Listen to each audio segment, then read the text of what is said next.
In this video essay, I'm going to discuss the work and creative stylings of the great Emmanuel Lubezki, commonly called Chivo. Chivo is an amazing Mexican cinematographer who has gone from making and working on small Mexican films and television productions in the 1980s to becoming one of the best and most internationally recognized cinematographers of the last 15 years. Throughout his illustrious career, Chivo has worked with many incredible filmmakers such as Michael Mann, Tim Burton, and the Coen brothers.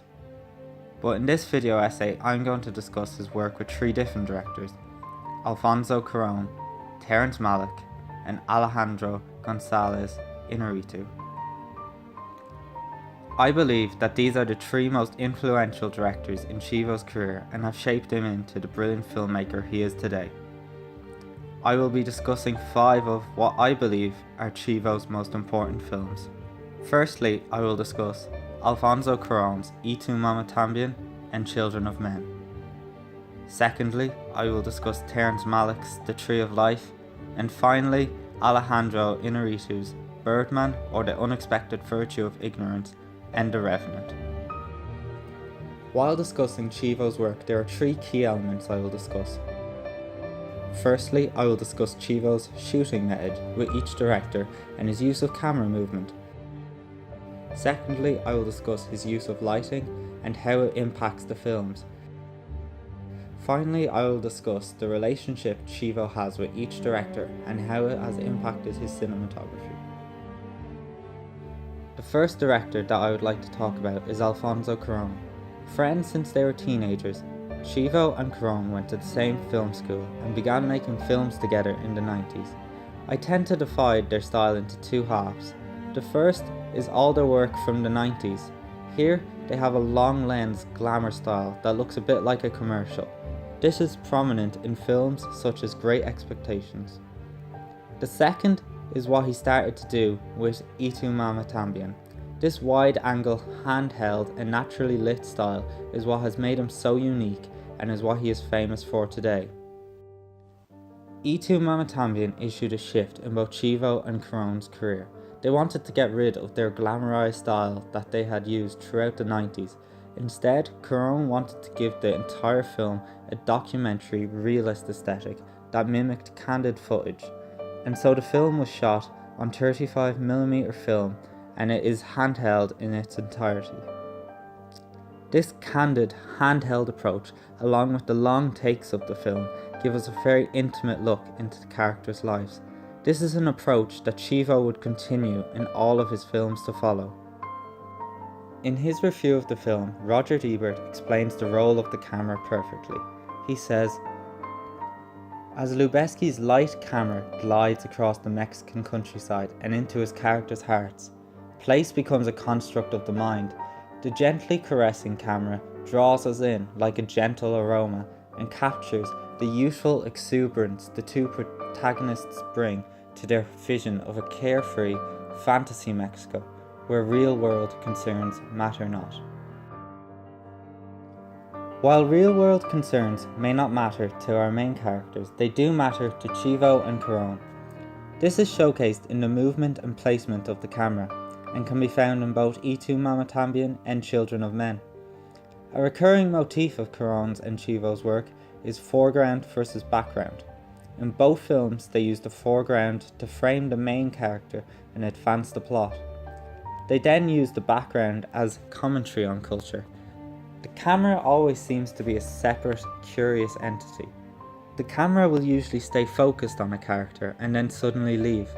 This roaming and curious camera provides a break from identification.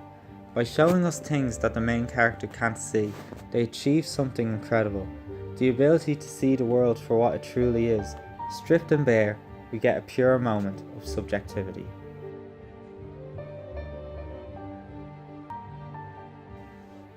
A prominent feature of both films is the long take. This is a feature that Chivo would perfect in later works, but is still on full display in both films. Both tackle it differently though. Y Tu Mama Tambien doesn't flaunt its greatness.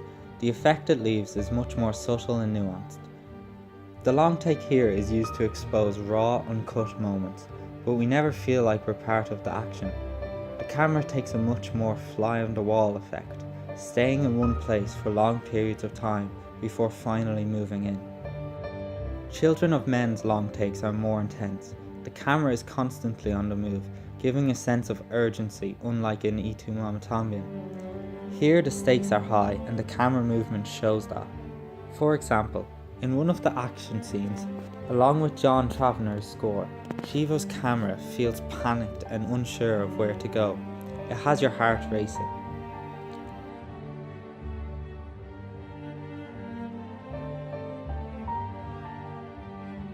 This can again be seen in probably the most famous scene from the film, the car scene.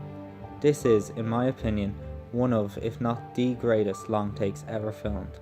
Unlike some of Chivo's elaborate landscape long takes in the future, this one takes place in a car. It took 12 days to perfect, and the production team had to build a device like none seen before in order to film it. So why go to all the extra effort? Why not just do traditional one-shots? Chivo knew it wouldn't accurately portray the tension and sense of fear. Having the camera fluidly move around in the car puts the audience right into the moment with the characters. We feel the ambush like they feel it. With the camera being trapped inside the car during the ambush, we get a sense of claustrophobia.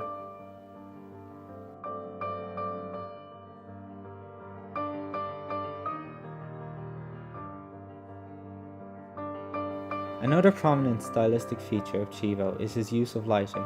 This comes to fruition in E.M.B. Chivo has said that 90% of this film was made using natural light. This is again explored in Children of Men, where they try to use as much natural light as possible. When he does use artificial lighting, he uses soft and diffused lighting, which gives the actors a very flattering soft look. I will explore his lighting techniques more later in this video when I discuss Chivo's work with Inarritu. The reason I chose to talk firstly about Cuarón and Chivo's work together is because they have the longest relationship together. They are constantly working together and even have an Oscar together for Gravity in 2013. I chose E.M.B. and Children of Men as the two Cuarón films because it is where I noticed the shift in Chivo's cinematography. After these two projects, Chivo became more ambitious with each film. He constantly tried to innovate the long take, the use of natural light, and utilised the show don't tell aspect of filmmaking. Now I want to briefly talk about Chivo's work with Terrence Mallick. Whilst Mallick's films can be very divisive, nobody can deny the stunning visuals provided by Chivo in The Tree of Life. Chivo has worked with Mallick 3 times before, but it is The Tree of Life that stands out. The film chronicles the journey of the oldest son in a Midwestern family and shows his life from his childhood in the 1940s all throughout his adult life as he seeks answers to the meaning of life. Chivo continues some of his signature features in the film. Chivo uses a very handheld, free-flowing, steadicam style in the film. The camera moves with incredible grace and flows as if it is floating on air. Chivo primarily uses wide-angle lenses in the film and brings his style to new heights here.